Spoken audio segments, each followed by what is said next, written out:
Hey everyone, welcome back. I've got some great news for those of you who are hoping to become postdocs in Europe. The Marie Curie Fellowship 2025 call is officially open as of today, May 8th.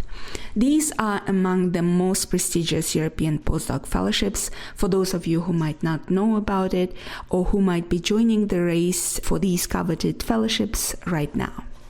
First of all, big news on the budget.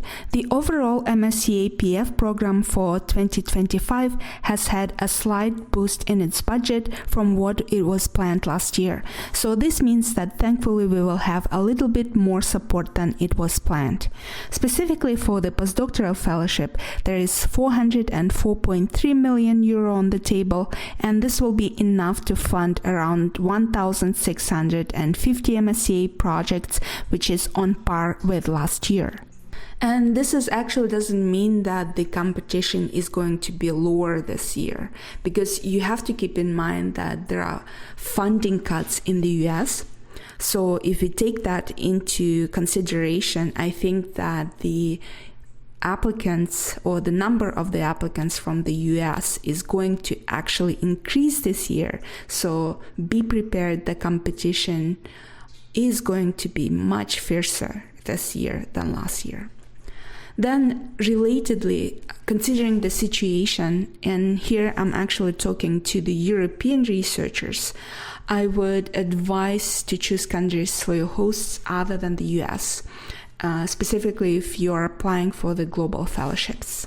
And this is related to two things.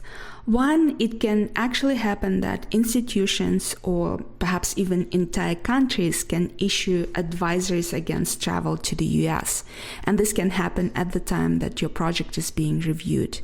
Then it may actually make the feasibility of your project quite questionable. Another thing to keep in mind is that Horizon Europe requires all host institutions to have DEI statements on their websites, and specifically here I'm talking about the gender equality plans. If your US hosting institution decides to remove these statements from their websites, it will actually make them ineligible for European funding.